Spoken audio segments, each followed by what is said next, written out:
get you some more information. But Camp Echoing Hills is the flagship ministry of Echoing Hills Village. We started in 1967 with Cordell Brown as our founder, Reverend D. Cordell Brown, and unfortunately he wasn't able to make it today to share with you. But he started Echoing Hills, we like to say, with $300 in his pocket and a dream. Reverend Cordell, when he was born with cerebral palsy. And so when he wanted to start a place for individuals like himself to go to camp, because when he was wanting to work at summer camp, when he was wanting to attend summer camp, he found that the folks that were trying to work with him, some of them were uncomfortable with working with someone. And if you know Cordell, you know that he can get around and do pretty much everything on his own, but that didn't change the fact that people were uncomfortable working with him. So he wanted to make sure that he could create a space for people with special needs where they could be loved and served and be able to hear the Word of God. We're a Christian special needs camp. We're a Christian organization all together. And so that's how we started. And so next year, we're actually going to be celebrating our 50th anniversary. We're very excited about that.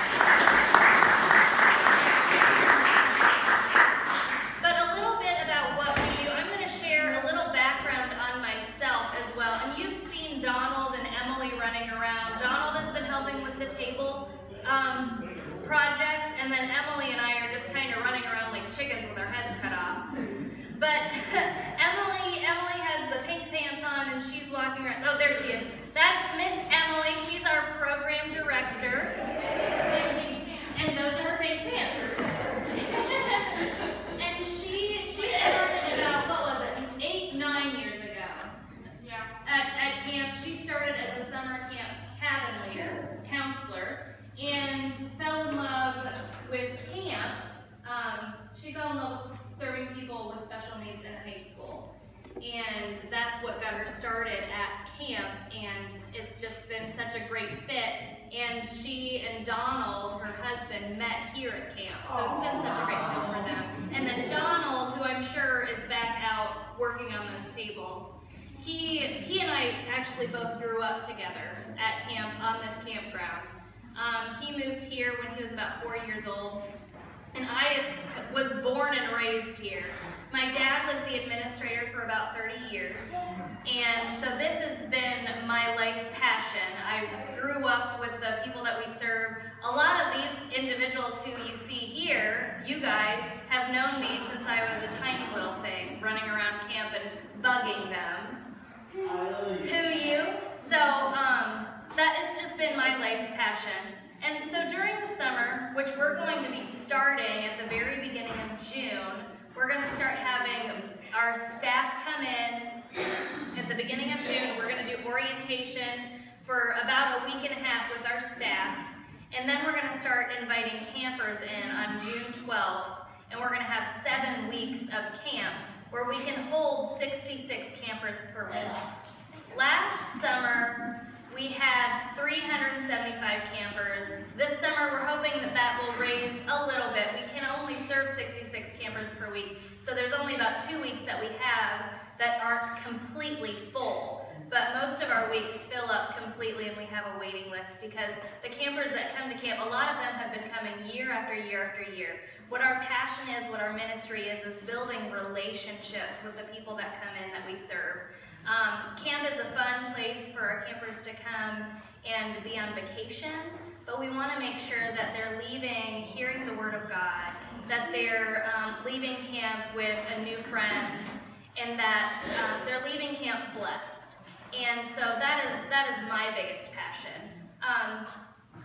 And I'll just talk about some of our other programs. My favorite program that we have, one of my favorite programs that we have at camp is our volunteer program.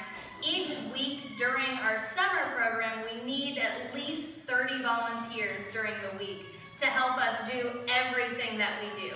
We hire 18 summer staff, and then we have 5 full-time staff that are here all the time. And then we need at least 30 volunteers each week to help us clean the cabins, serve the meals, clean the bathrooms, things like that. And then also just help out building relationships in the cabins with the campers. And my favorite part about that program is we get a lot of young people that come in, a lot of teenagers that come in to serve for a week. And it's just amazing to see what these folks that you see that are down here, you guys are such a huge ministry to the teenagers coming in. A lot of our teens think they're coming in to minister, which they do, and they do such an amazing job. But being able to meet people like Becky or Ron or Verna, when you guys are here at camp, these guys minister in such a way that some of our volunteers, people that come in to volunteer, have never seen before. They know the true love of Jesus Christ, and they are able to share it, and that's what I love about camp. These people changed my life every single year, and that is to me what camp is all about. We're coming here, we're coming to minister with each other, we're coming here to fellowship with each other, and that is what Echoing Hills is all about. We want to make sure that each of God's children has a chance to minister to each other. And I'm just going to tell one of my favorite stories. We have a young man who started at camp. His name is Tyler, and if you choose to volunteer this summer, you'll meet him. But Tyler started coming to camp when he was about 19 years old as a camper. His mom called me up. We talked for probably an hour. He'd never been away from home before. Mom was really nervous about, if he was going to like it, what was going to happen, and he was very nervous when he showed up at camp. He wasn't sure what camp was going to be like. And so when he came,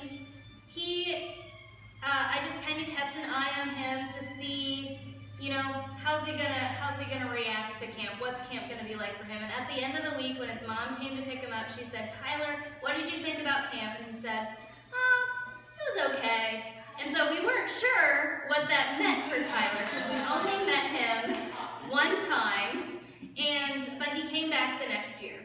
And then he came back the year after that. And then he actually joined one of our programs called Echoing You.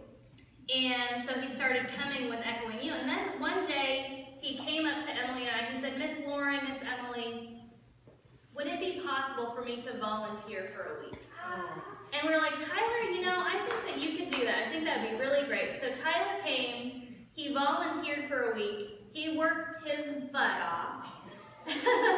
He came in and, he was cleaning toilets. He was taking out trash. He was serving food. Not in that order. But when his mom came to pick him up for him to go home, she said, "Now, how did Tyler do?" And I was telling her all the work that Tyler did, and she's like, "I don't think you and I are talking about the same person." Because Tyler does not lift a finger when he's at home. But Tyler fell in love with camp, and he saw the people serving around him, and he wanted to be a part of that. And so he came back the next year as a volunteer. Then he came back for 2 weeks as a volunteer. This summer, Tyler is coming for the entire summer to volunteer his whole summer.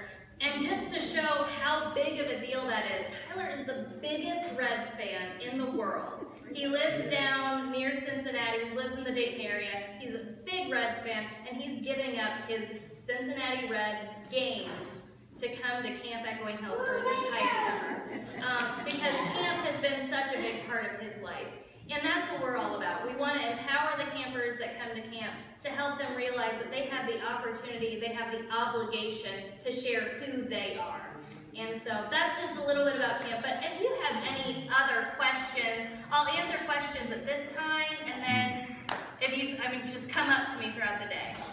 How big is this camp facility? Acres? Are you talking 200 acres, 14 buildings? What are you talking? We don't have 200 acres.